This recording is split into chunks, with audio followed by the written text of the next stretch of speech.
We have all heard that communication is the key factor in any thriving relationships at home or work.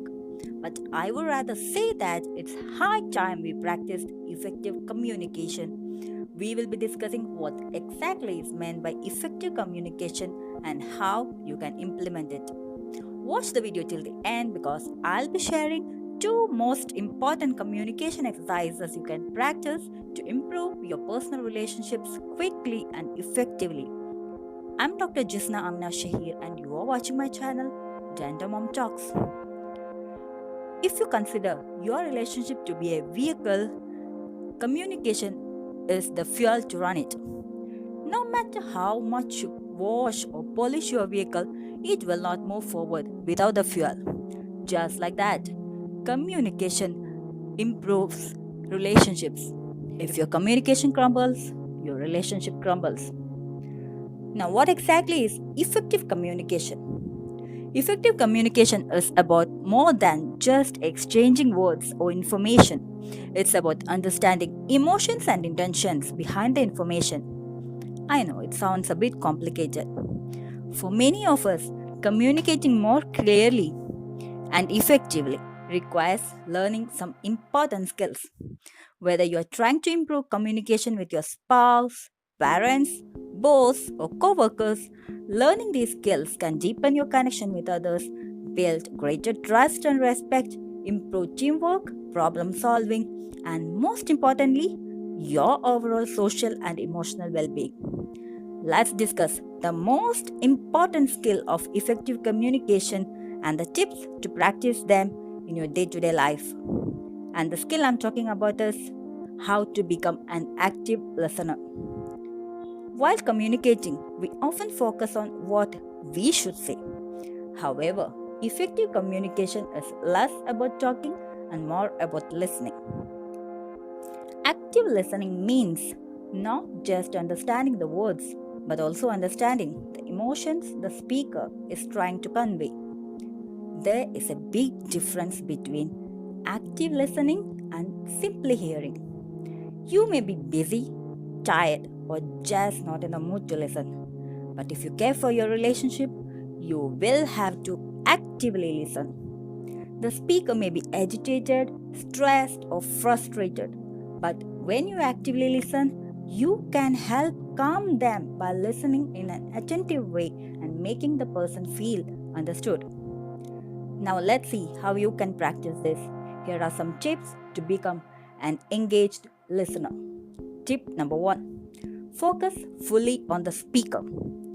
You can't listen actively and do something else at the same time, like, for instance, checking your phone or daydreaming.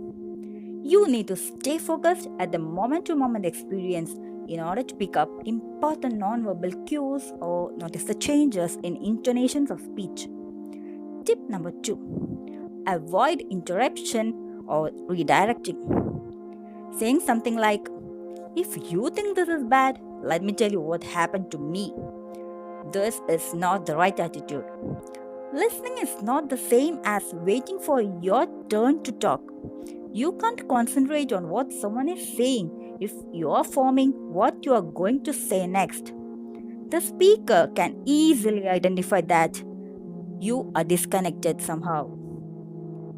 Tip number 3: show your interest in what's being said. This starts with your posture. Maintain your position directly facing the speaker and use open body language, that is, arms uncrossed, standing in an open stance, and most importantly, maintaining eye contact with the person you are talking to. Nod occasionally and encourage the speaker with small verbal comments like, "Yes, I see." Tip number 4: provide feedback. Reflect what has been said to you by paraphrasing. Don't simply repeat what he or she said verbatim. That will only sound insincere. Instead, ask questions to clarify certain points. Like, "What do you mean when you say?" "So, what you were saying is," questions like that. Now, let's get into the two communication exercises that I told you about earlier. Exercise number 1 is called listening without interrupting.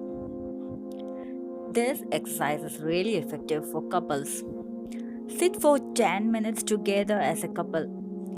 Each of you gets 5 minutes to do nothing but talk about anything you want, while the other does nothing but listen and try to understand. It will be really good if you can put a timer for 5 minutes and do this. The second exercise is role reversal. Each of you will play the part of the other in a conversation, just like pretend play, making the points you believe the other would make. If you do it honestly, you can learn a lot about how you see each other. Practice these simple exercises, and you would be amazed at how much you learn about each other and how it adds value to the quality of your relationship and communication. That's all in today's video, guys. I hope you liked it. Please give a thumbs up if you liked it and share it to others who may find it useful. Thank you for watching. Stay safe, stay blessed. Bye bye.